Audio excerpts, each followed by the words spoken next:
I still have vivid memories from fall 2009, a semester when students, workers, and professors built assemblies, walked out of classes, and took direct actions to challenge austerity measures being imposed by the newly appointed UC president, Mark Yudof. These austerity measures included a 32% tuition increase, furloughs for faculty and staff, and layoffs of over 2,000 service workers across the UC system. At one of the first walkout planning meetings I attended that fall, people were talking about something called the Meister Report, which I later learned was named after its author, UC Santa Cruz professor Bob Meister. The report talked about how UC administrators were able to take out low-interest construction bonds because they essentially pledged to Moody's and other rating agencies that they would raise student tuition if necessary to pay back the bonds. The Meister Report challenged the official story of the 2009 tuition hikes, which claimed that the hikes were necessary given the state's defunding of public education. The report suggested that in hiking tuition so drastically, UC administrators weren't only making up for state defunding, they were also showing bond rating agencies that they had the political will and capacity to deliver steep fee hikes if necessary. And they were protecting their ability to carry on with construction projects, even if this meant trimming funds for basic instruction and saddling students with more debt. In this way, the Meister Report opened up questions about how and in whose interest UC administrators were managing the money they did have, and about why so many construction projects were moving forward even at a moment of financial crisis. 2009 was thus defined by the politicization both of UC real estate development and of rising student debt levels. It was also a period of significant political mobilization. Even so, we did not succeed in stopping the fee hikes or otherwise reversing austerity on a large scale. There were some minor victories, though. At Berkeley, some of the demands of those who occupied Wheeler Hall on November 20th were realized. The university renewed its essentially no-cost lease to the Rochdale Co-op, and a number of custodial workers who had been laid off were rehired. The larger political victory came in 2011 and 2012. Facing another round of steep fee hikes, students linked their organizing against privatization to the larger Occupy movement. We set up encampments on the campuses, and after acts of police violence, held massive strikes at Berkeley and Davis. The movement broadened through the spring, with people in all sectors of education marching to the Capitol building in Sacramento and occupying it in order to build support for progressive taxation and for the refunding of public education and social services. Ultimately, a ballot initiative for progressive taxation passed, and with guarantees of more state funding, the regents agreed to freeze in-state tuition for at least 4 years. Since the political victory of 2012, some things have changed. In the aftermath of the in-state tuition freeze, the priorities and practices of UC administrators have mutated somewhat, which, I want to suggest, presents an altered political context and some ambiguities for those of us interested in challenging university privatization. To begin to get a sense of this new terrain, we can look at recent bond rating reports and UC financial documents. This year, 2 rating agencies, Moody's and Fitch, downgraded the UC's bond rating. In explaining their decision, Moody's noted that while, quote, the university's debt doubled over the last 8 years, political and public scrutiny of the rising cost of higher education will constrain UC's ability to grow net tuition revenue. That was us.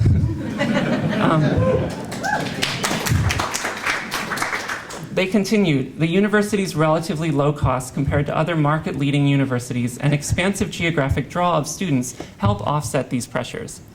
In other words, UC administrators aren't politically able to raise enough tuition revenues to offset their debts, but at least they can make money on out-of-state tuition, and maybe sometime soon they'll be able to raise in-state tuition as well. These bond rating reports, in addition to vindicating Bob Meister's analysis from 2009, help clarify and explain a couple strategies recently taken by UC administrators. Strategies that are spelled out fairly explicitly in UC's financial documents. First, in the absence of a political context conducive to across-the-board tuition hikes, administrators have nevertheless tried to increase tuition and fee revenues by admitting more out-of-state students and by increasing other costs students have to pay, including for housing and healthcare. And second, in an attempt to decrease their debt levels, and for other reasons as well, administrators have begun to aggressively promote the privatization of development. Instead of generally taking on debt to construct buildings themselves, they are now often working to rent out university-owned land to developers who are willing to build and in some cases manage dorms, labs, and other facilities. In what follows, I will discuss these two administrative strategies as well as some of their possible political implications. First, on UC administrators' recent attempts to salvage tuition and fee income. This really varies by campus, and I'm going to focus mostly on Berkeley. Following the crisis of 2009, Berkeley administrators started actively recruiting out-of-state and international students who paid more in tuition. In the last couple years, as the cost of out-of-state tuition has risen to almost 3 times that of in-state tuition, administrators continue to admit progressively more out-of-state students. Last year, 1/3 of new admits came from outside of California. Like other public universities, Berkeley has started leveraging student aid to compete to enroll higher income out-of-state students.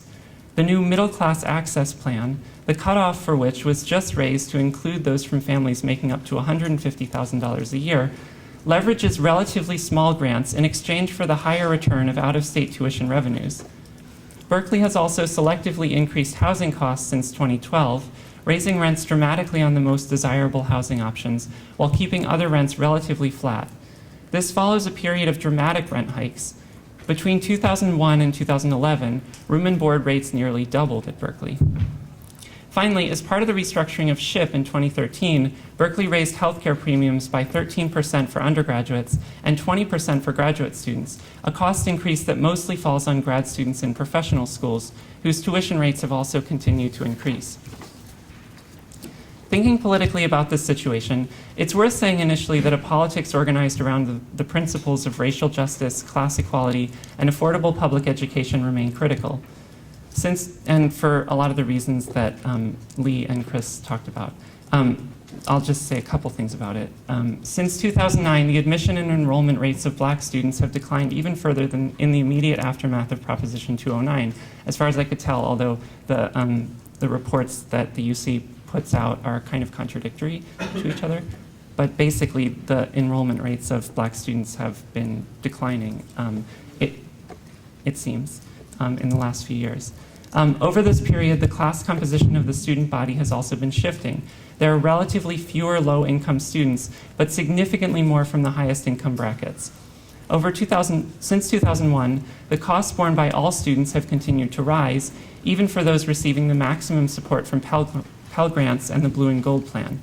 For these and other reasons, it's critical that we continue to target the race and class exclusions that are only becoming more entrenched in the admissions process. I think we should also be thoughtful, though, about how politically to address the fact that the bulk of new tuition and fee revenues has been coming from out-of-state and international students, who now make up a greater percentage of the student body and have the potential to take on a greater role as either protagonists or antagonists of any student movement against privatization that might reemerge. Perhaps advocating for across-the-board rent and tuition reductions, including for out-of-state tuition, would be a generally compelling way to address affordability issues, which would push back as well against UC administrators' post-2012 strategy for increasing tuition and fee revenues.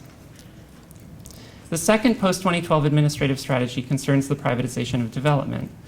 In June 2012, right around the time the Regents announced that they would freeze in-state tuition if Prop 30 passed, Berkeley housing administrators announced that in order to limit their construction-related debt, they would begin seeking out private developers to build new dorms.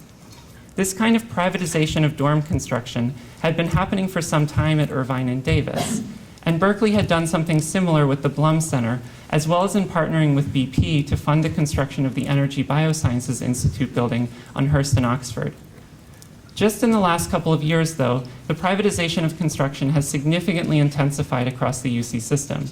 The UC Office of the President recently posted on their website documents outlining the various partnerships or rent agreements the campuses are looking to make with private developers.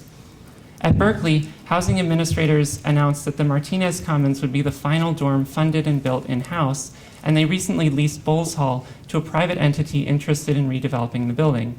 They are working now on finding a developer interested in building and managing a new dorm on Ellsworth and Channing as well. The Berkeley Rent Stabilization Board has expressed concern that such privately developed and managed firms could further drive up student rents, especially when other privately run dorms, such as the newly constructed Metropolitan on Dana and Durant, charge rents higher than the cost of room and board. Construction workers' unions have also raised concerns about the fact that, unlike building projects on campuses, these development projects won't be bound by state prevailing wage laws, and so could involve more dangerous and exploitative building practices.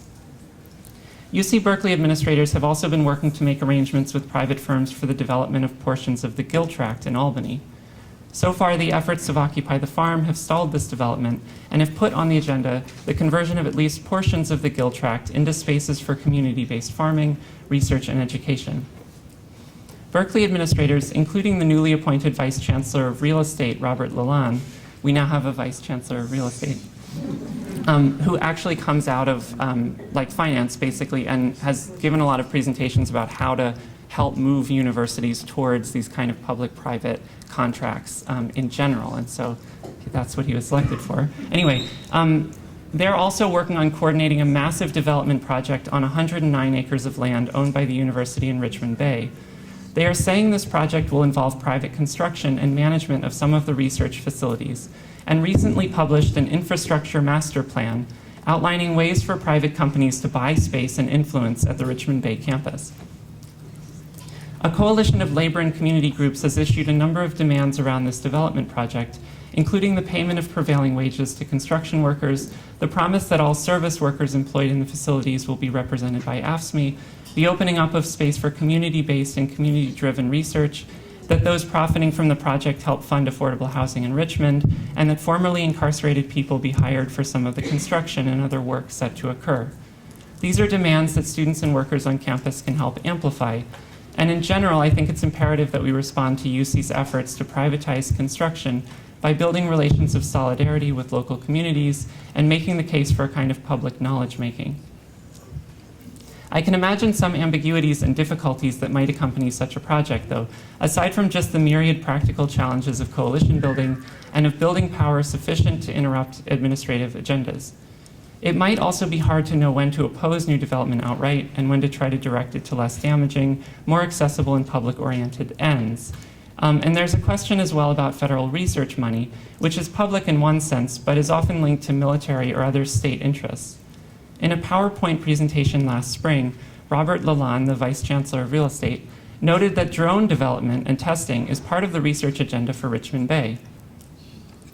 Given the entailments of much federal research, how can we envision and struggle for a kind of public knowledge making that is resolutely anti-militarist? And what would the kind of connected struggles be that would help to bring that about? Any renewed movement against university privatization will need to work through these ambiguities and difficulties. But if the last 6 years have shown us anything, it's that concerted action on the part of students, workers, and instructors can fundamentally shift the operations of the university and can block the worst effects of university privatization, if not reverse this process outright. So there is reason to try and to hope.